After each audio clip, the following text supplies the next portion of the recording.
Welcome to another edition of the Hang Time Podcast. Sekou Smith here in Atlanta. My main man, John Schumann, is in New Jersey. John Hartzell behind the glass is always making it work. Busy weekend for the first weekend of December around the NBA. But before we get into another edition of John Schumann's Power Rankings, which are live on NBA.com, we got to talk about a little breaking news, Shu. Fred Hoiberg, Chicago Bulls coach, has been relieved of his duties as of this morning and replaced by Jim Boylan, who will take over as the interim head coach. Hoiberg's the second coach fired this season, Shu, but I almost feel like he's been fired before. Like this, like he's been fired in spirit for quite some time.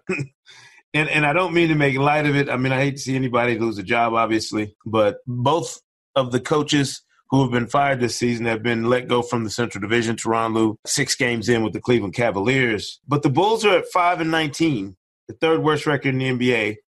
Hoiberg was a cool 40 games under 500 in over 3+ seasons in Chicago. Before I get into a deeper take about coaching and just knowing when to say when, does it strike you as fair that, that Hoiberg was given enough time maybe and there's been no discernible uptick in the performance of his overall group that it was time for him to go? I don't know. I mean, I'm looking at the Bulls and when you look at their roster, the first thing you think of is, okay, developing the front line of Lauri Markkanen and Wendell Carter Jr., right? Along with, to a lesser extent, the backcourt of Chris Dunn and Zach LaVine. Well, Chris Dunn's been out for a while, and Lauri Markkanen just made his season debut on Saturday. Right. And, my first thought is, man, the Bulls – front office must have really hated those 15 minutes that Markkanen and Wendell Carter have played together. I mean, because those are your two building with like a really promising front line. Yeah. And they've played 15 minutes together. And it was Saturday, and then all of a sudden Hoiberg is fired. So it's not like he got to use, see his group together. And then Dunn, like I said, Dunn's been out for a while. Markkanen just made his debut. Denzel Valentine's been out for the whole season, and I think is going to be out for the rest of the season. Yeah. So they've been banged up. The one thing I will say is that Hoiberg came in with the reputation of being an offensive coach, and the Bulls' two highest paid players have been healthy this season: LaVine and Parker.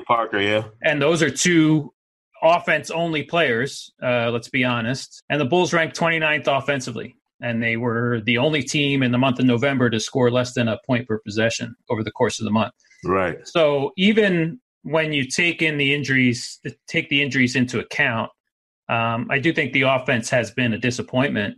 But I mean, it's another case of like I would love to know exactly what the front office is thinking when they're making this decision, and what were the, reasons 1, 2, and 3 why they did this specifically, because it's a little head scratching just because of, nobody out. I don't think anybody outside the organization expected them to be much better than where they are, especially when you consider Markkanen's injury. Usually when you make a change, there's been an internal signal of some sort that this guy can't be our coach anymore, or this guy has lost the locker room, or, this guy can't reach the star players we have to get us to play to our best potential. I mean, there's usually something internally that goes wrong. He never got LaVine and Parker to play defense, he never got consistent effort from them on that. You could say that. I guess that's a valid complaint. Yeah. I mean, I think that the bigger question, Shu, and this applies to all struggling teams in the NBA and really across all sports. I mean, we saw the Green Bay Packers fired their coach before everybody could shower after they lost Sunday. Mike McCarthy got his walking papers. Was it during the press conference, before he went out and did his post-game press conference? To me, there has to be something. Yeah, that's a football team. To me, it has to be something drastic for an organization to make that change in the midst of a season. I don't care if it's at the beginning, the middle, the end, whatever. If you're willing to fire a coach before he's even had the completion of a season, that says there's been a red flag somewhere. Someone, something has happened. Someone has seen something, usually a decision maker, the GM, the owner, the star player in some cases, I would imagine. Something has happened to lead you to believe that you can go no further with this individual as your head coach. I don't know if I even want to speculate what it might be, or if it might be the culmination of a bunch of things with Hoiberg. But it leads me to that bigger point. When does a team know when to make that move? Like, I don't understand. If you're Scott Brooks and you're struggling in Washington the way you are, or if all the noise we hear about Dave Yeager in Sacramento is legit. Like, if you're the organization, how do you know when it's time to cut bait and try something else or to go with somebody else? It's a great question. I mean, I remember when our guy Griff fired David Blatt, and I was thinking, I thought Blatt was under tough circumstances, and I thought it wasn't necessarily fair to him to lose his job at that point, but it turned out to be a great move, and Ty Lue, his ability to get that team and connect with that team was instrumental in them winning a championship. It's tough to evaluate now, so we're going to have to see, what happens with the Bulls over the next 4 months, basically, to understand maybe where this team was lacking. Though, the return of Markkanen is going to sort of throw things. If he comes back and plays as well as they think, yeah.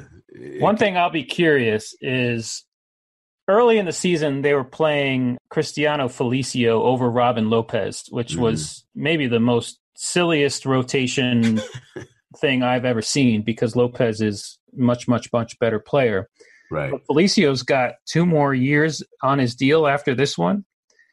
And when I saw that and Lopez wasn't playing, I thought, first of all, okay, you're not really playing to win, because Lopez gives you a better shot to win. Obviously, they're starting Wendell Carter over both of those guys, and that's about development. Yes. But then the last few weeks, Lopez has now replaced Felicio as the backup center. And I think that maybe is a coaching decision to play to win. So I'm curious as to now, going forward, does Felicio go back to playing those backup center minutes under the direction of the front office, who is probably looking to somewhat justify that ridiculous contract that they gave him? Sure. So that's just a little minor thing that I'm just curious to see, and might give us a clue as to maybe one of the issues with Hoiberg. Right. And teams often find themselves in a position where a coach's ambitions and what he's trying to get done are in direct contrast with what the organization is trying to do in terms of developing talent long-term, prioritizing vets over young guys in the coach's cases very often. But the other part about this that really makes me wonder now and scratch my head is, you look at the Minnesota Timberwolves and the drama they've endured, and now that Jimmy Butler's gone, they're a game under 500 in the Western Conference, and nobody's calling for Tom Thibodeau's head anymore. Nobody is screaming about Tibbs not being able to coach that team, or not being a good fit in Minnesota. And I'm wondering, man, was it worth it? The deterioration of the relationship between Tibbs and that front office in Chicago, and the way they got rid of him, and what you could have done with a coach of his caliber with a team like the Bulls. I mean, all those questions come into play now when you make this decision with Hoiberg, because Hoiberg was the hand-picked choice of that front office. When they went away from Tibbs, they went out and found a guy who they decided, this is the guy we need going forward. He came from the college ranks, and he's the guy that they said, hey, we need a coach who can connect with our young guys, develop them, as players in this league, and put us in the best position to compete. And I'm thinking, all of the decisions they've made since letting Tibbs go now come into question. The contract for Jabari Parker, which I didn't mind as much as some other people did. Now I'm looking at it and wondering how much of the ownership should fall on the front office's shoulders. Oh, I think a big one. I mean, and I think, you see the Wolves turning things around with a personnel change. Instead of changing the coach, they changed the personnel. Obviously, that was a unique situation with one guy not wanting to be there, and turned things around. And they've been playing much better over the last few weeks. And I would when I looked at the Bulls prior to today, I would have looked at the personnel more than the coaching. And you start with one, the lack of a point guard beyond Chris Dunn, who's not necessarily a starting point guard in the first place. Two, the two highest paid guys being non-defenders. Three, the injuries that they've had. And so who knows if this is the right decision, if there's somebody better out there to or more qualified to make this team better on both ends of the floor. Jim Boylan will get a chance, but I'm always curious is when a coach gets fired is, okay, well, what's your solution, or who do you think is going to be better than what this guy has been doing? Yeah, and I readily admit that a lot of times when I disagree with a coaching change and then I come back and see what that team looks like after the change has been made, I've been wrong. I thought the Grizzlies made a huge mistake getting rid of David Fizdale when they did. And now look up this season with J.B. Bickerstaff in charge, and maybe they were right. Maybe whatever disconnect there was between Fizdale and the powers that be in Memphis, the right choice was to make a change. I'll make another case. Like in Milwaukee, I always thought the distaste for Jason Kidd was a little overblown last year. I mean, I know there was a lot of vitriol towards Kidd in that fan base until he was fired. And obviously they had to wait half a season before they got the right coach for the job. But it's clear now that a coaching change can make a huge difference. The difference there is that Mike Budenholzer has had an off season and a training camp to get his guys ready. And I don't think the Bulls have any expectations of really turning this thing around in a major way this season. Right. But I guess doing this now allows them to start preparing for making a permanent decision in the summer. Yeah. Shout out to the Chicago Bulls, by the way. This is about as much talk as we've given them on the Hang Time podcast this season. It might be the most talk they end up getting all season here on the Hang Time podcast. But the firing of Fred Hoiberg today just got me to thinking about the value of coaching in this league, Shu. And it's something we'll maybe address later in the season, depending on how many more changes are made. But I'm starting to wonder, in this day and age where owners can look at the analytics of their team and start questioning this, that, and the other. And not that they haven't always questioned their coaches or, held their coaches' feet to the fire, but it's interesting what you value as an organization in your coach, whether or not a guy can manage a roster and manage the locker room, or whether or not he can get guys to play, a certain way or to a certain level in spite of whatever issues there might be, outstanding. It's just a very interesting and delicate thing to know exactly what kind of impact the coach has on a team, how to gauge that impact, and what value you place on it as an organization. So we'll see. We'll see where things go with the Bulls, and certainly with some of those other guys I mentioned. I always have this feeling, Shu, that once a coach gets fired and once a big trade goes down, that basically opens the door for anybody else who's contemplating doing something to do it. So I won't be surprised if we see some more changes between now and Christmas, and certainly after Christmas, when teams have gotten a chance to really take stock of who and what they are, who makes changes between then and All-Star weekend or the trade deadline or what have you. So I would suggest that we're not done talking about coaching changes in this league this season, because when we have those off seasons, when there isn't a ton of turnover, it seems like we always have a boomerang effect, and the season ends up having quite a few changes, or, at least teams thinking about it and discussing it. Week 8 power rankings are out on NBA.com, authored by none other than my man, John Schumann. Raptors, Nuggets, Clippers, Bucks, Thunder make up the top 5 this week. But the Celtics, Shu, are the biggest risers, 7 spots up. What's changed for the Celtics to get them moving in that direction? The Celtics have discovered their offense. The last 3 games have been 3 of their 4 best offensive games of the season. the defenses haven't been great. The best defense that they faced in that little stretch is the Wolves defense, which ranks, I think, 17th, but has been much improved, as we've talked about, since the Butler trade. It's interesting, Jaylen Brown has missed the last 3 games, and Marcus Smart went into the starting lineup. He hasn't scored a ton of points, but in that 3-game stretch, he has 15 assists and just 1 turnover. Irving had a couple big games, and then Gordon Hayward had a huge game the other night, 30 points and 6 assists, I believe. He got to the line 10 times in that game, which I think is maybe the most encouraging aspect of it, because 1, free throws have been such an issue for the Celtics as a whole, and 2, because him getting to the line shows a little bit of confidence in his ability to drive and into traffic and et cetera. So they finally found some offense, and it'll be interesting to see if that continues. Obviously, they've been terrific defensively, but when them scoring at a top 10 level obviously makes them an elite team overall, and basically what we've expected. What we expected from them from day one. So, and it'll be interesting to see, when Jaylen Brown comes back, what does Brad Stevens do with the lineup? I think Hayward is getting comfortable off the bench, but does Smart stay in the starting lineup? That'll be kind of fascinating to see. I don't know if they've done it long enough for me to believe that they're done tinkering. Sometimes a temporary fix is one thing. Whether or not you found kind of that permanent elixir for whatever was ailing your team, we won't know until later. I do know this, Soshu, and you're not the most subtle individual on the planet. I mean, if anybody reads your tweets, they know that you have a penchant for smacking people over the head with information. What are you talking about now? You tried to slip this in on Power Rankings this week, and I don't know if people get it or even understand your connection to R&B music from the 80s and 90s. But your teams of the week. This has been there the whole year, my friend. I know. You're just maybe noticing it now. No, I just enjoyed it today because I love Keith Sweat.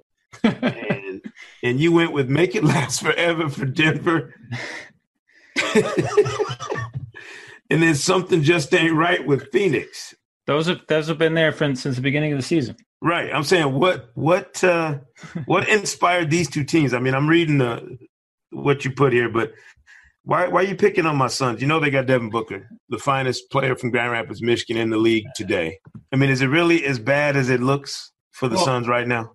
Well, the whole Devin Booker at point guard thing hasn't looked so bad. The problem is now that Devin Booker's hurt. He missed a game with a toe. He missed a game with a toe injury last week, and then he hurt his hamstring against the Lakers on Sunday. Yeah. And I'm wondering if the Suns jumped the gun by waiving Isaiah Canaan earlier in the week, because now they're left with, is it Eli Akobo as basically their only point guard if Booker is going to be out for a little bit with this hamstring issue, which is a recurrence of a issue he had earlier in the season. So their offense has been awful when Booker hasn't been on the floor.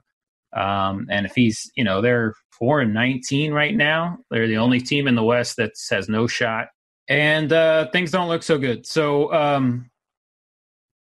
I think that's probably enough to talk about with the with the Suns. But it's kind of disappointing. Like the one thing you'd like to see is this Booker at point guard experiment with Mikal Bridges and DeAndre Ayton, alongside for the ride. And if Booker is hurt, that sort of takes away a lot of the fun. Yes. No, I just appreciate that sometimes. I don't know if everybody has an eye for my Keith Sweat references. Yes, just your clever nature of incorporating two of your passions. I don't know if people know about your love for R&B music. Well, Keith Sweat is by far the best. Has the best catalog for singing in the car. I don't know what it is with I think it's a combination of the songs and also his voice, because his voice is fun to sort of, I thought you were going to say he has the best catalog for outright begging in his songs, but that's who. Yeah, he's certainly a role model for some of us. The other team that I've been fascinated by, like a lot of people, the Los Angeles Lakers. Have you changed your mind on what their ceiling is this season now that we're here in December? and have seen enough of LeBron in this group to understand what they are? It's a good question because they've done really well. I mean, they're looking at it now. They are 4-7-10-3 with Tyson Chandler. They have the number 2 defense over those 13 games. And Chandler was huge in their last 3 games because they got off to a couple ugly starts, and then he comes in the game and things turn around quite a bit. It's interesting. I still like the schedule hasn't been tough. Like they haven't played, I'm looking at that 10-3 stretch. They have a win over the Wolves when they were still bad. They have a win over the Blazers, who have struggled quite a bit recently. A win over the Jazz, who still not found it. The Pacers without Victor Oladipo. They beat the Mavs. It sort of ended the Mavs' strong run. The Mavs' J.J. Barea winning streak that we've talked about this weekend. So the strength of schedule hasn't been all that strong, and it's been home heavy the last 5 or 6 games. So I'm slowly gaining some confidence in this team to win games. It's funny, like I said, they rank second defensively over that stretch, but you still see you'll watch and you still see some just awful defensive possessions from this team. But like I said, Chandler makes things better, and I'm still curious about the LeBron Brandon Ingram chemistry, because if you look at the numbers, they've been much better with only one of those 2 guys on the floor than they have been with both of them on the floor, and that sort of coincides with the Chandler minutes coming off the bench. So I still think there is they have to prove a little bit more to me personally. I don't know what you've seen from them. I don't know, Shu. I'm so hesitant to buy in on some of these teams. But I'll tell you what, I really like what I've seen from Lonzo Ball. Yeah. He's improved to me in different ways that I wasn't expecting him to be better. Like I thought he had a pretty good floor game and court awareness. I thought his shooting and offense would be the place where he needed to make the biggest gain in order to, be better this season. But it turns out, you know what? There's a chance he's just not going to be an exceptional offensive player anytime soon in his career. But he does so many other things I like, playing alongside LeBron and some of those other guys, that I feel better. I feel good about where his career is headed with the Lakers. You know what I've said from the start, and I'm going to keep saying it until somebody makes me believe there's a better alternative. They got to trade Brandon Ingram.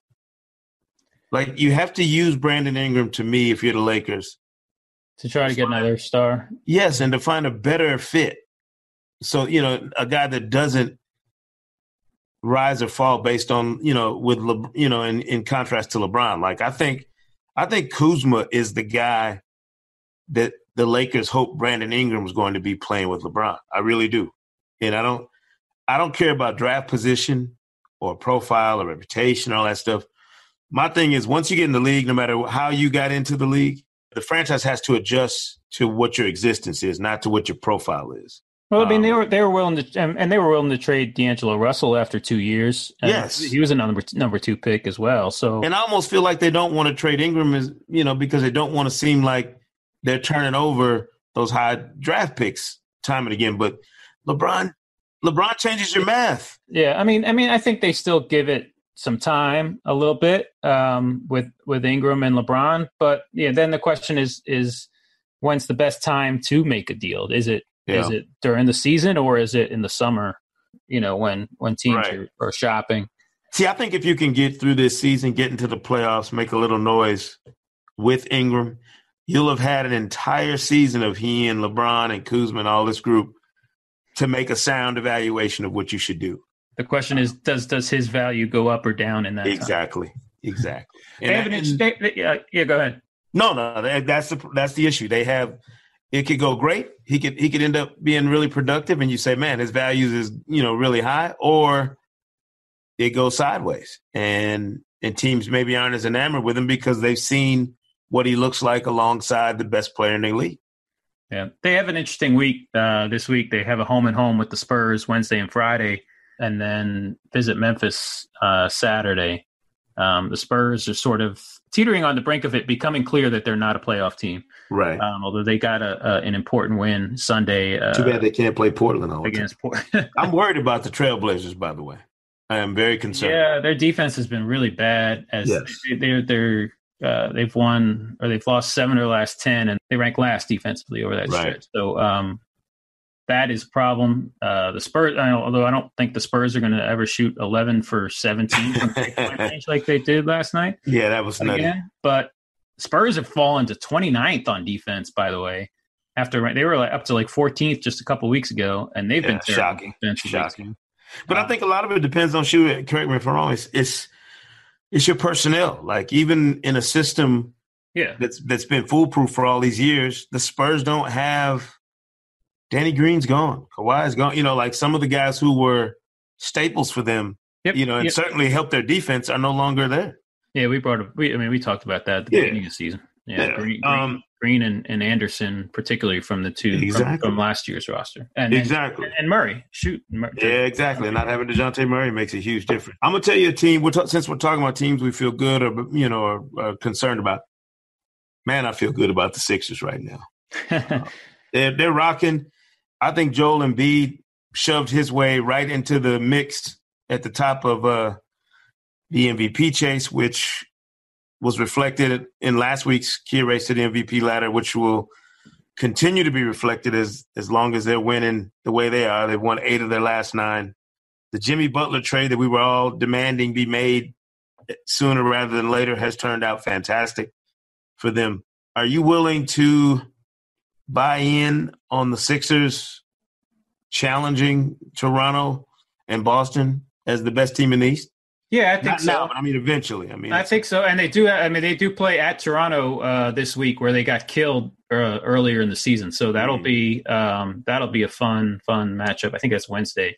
I will say this: they lost their first game with Butler, right, in Orlando, and then they're 8-1 since then. The first 5 of those wins were all within 5 points in the last 5 minutes. Actually, we're all within three points in the last minute. And Butler, hit those 2 huge shots in against Charlotte and Brooklyn. And so he showed his value in the clutch. But easy wins are more convincing to me than wins in the clutch. And they finally got a couple of those last week. They beat the Knicks and Wizards pretty easily last week before things got a little interesting late against the Grizzlies on Sunday. Right. So I think that's important to finally sort of find their stride a little bit and get some big wins. But they play at Toronto and they play at Detroit, and Detroit's been playing well too of late. So I think this will be a fun week to watch the Sixers actually. Yeah. All right. That I'm down to one last bone to pick with you and the rest of the sports world. You just said something that really has boiled my skin the past few days, and it has to do with winning and losing in the margin. We see how important it is in something like the college football rankings, where you lose big and it costs you more than anything. Never mind how many tough games you might have pulled out. Then I look at the NBA and everybody looks at the margin, what your differential is. And are you winning? Somehow winning big means that you're more legit than if you were to say pull out a bunch of games that are within 4 or 5 points. And I don't know if it's just me being an old school get off my lawn type cat, or thinking back to when you're competing and winning and trying to win no matter what at all costs. Why are we so quick to assume that big wins or winning by a big number is more legitimate than if you're, say, a team that finds a way to win close games? Like why have we become stuck on that as a culture, as a sports culture, to value winning huge over winning maybe under adverse conditions? I mean, because it means you had a more complete game. I mean, wouldn't you rather play well for 48 minutes than play okay for 36 and then just pick up, No, I'm saying because I would rather say the other team is at their best, I'm at my best, and it's a close game. I would rather win those sorts of games than win blowouts when maybe we're cooking and the other team just doesn't have it. You know what I mean? Well, sure. A close win over the Raptors right now would mean more than their 20 whatever point win over the Knicks, right? Yeah. Sure. Yes. But like if you're talking about, beating the Knicks by 20 and also and then needing Jimmy Butler to hit a 3 to beat the Nets by 2, I'll take, give me the easy win over the Knicks. It's a more complete game. And yeah, obviously quality of opponent is more important than, margin of victory, I guess, in my mind. But margin of victory is still important when when it's apples to apples in regard to the quality of the opponent. Right. This has nothing to do with basketball. I'm just belly aching because my football team got blown out in Columbus and didn't get a chance to even be in the discussion for the college football playoff, which I was planning on. But there's a silver lining, Shu. The Michigan Wolverines will be in Atlanta on December 29th at high noon playing the Florida Gators in the Peach Bowl. So I win either way. I'm going to get a chance to see my boys at Mercedes-Benz Stadium. 72 degrees. They can open the roof. They can keep it closed. I don't care. I get to watch Michigan play a bowl game. And it's 20 minutes from the house, so I'm feeling good. How many straight bowl games is that for Michigan? And we had a little hiccup with the Rich Rodriguez, Brady Hoke era. We were cooking for like 34 straight years, and then we had a couple of dopey coaches, as we were talking about coaches earlier in the show here, that ruined our streak. I saw your yeah. Who has the longest active bowl streak in the nation right now? Well, you had to beat Old Dominion or somebody to make it, right? I think we lost to Old Dominion. we had to add a game to our schedule. No, congrats to you, Hokies. What is it? 26 straight years now? Yeah, ever since my freshman year, I started the streak. It's all about nothing to do with the full football program, but streak started when I walked on campus. Exactly. It's all about the Schumann effect, baby. To get your credit. Be sure to check out John Schumann's full power rankings at nba.com/power rankings. Every Monday, they're updated. Very interesting stuff on there. Read through the entire page. Don't read the entire file. Don't just look at the top 5 teams or, cherry pick your favorite team. There are nuggets throughout. You don't want to miss them. I'll say this as a one little reminder. The goal with them is it for it to be a notebook. And the goal is if you're a Sixers fan and you've watched every Sixers game that they've played this season, that you can go here and still learn something about your team or still find a little note or nugget that you didn't necessarily you weren't necessarily aware of. No, it's great stuff. It's impossible to do that for all 30 teams, all 26 weeks, but that's that's the sort of goal. That's the goal. That's what you want. To be informed, entertained, and be reminded of your favorite R&B music from a bygone era. We'll be back on Thursday with another episode of the Hang Time Podcast. We'll deep dive another team this week. Won't tell you who, but it'll be a team we've probably talked about a lot here on the show throughout the course of the season so far. So make sure you tune in to check that out. Be sure to subscribe to Hang Time on Apple Podcasts, Spotify, or wherever you get your podcasts for new episodes all season long. From my man, John Schumann, and our producer, John Hartzell, this is Sekou Smith. We'll see you right here next time on the Hang Time Podcast.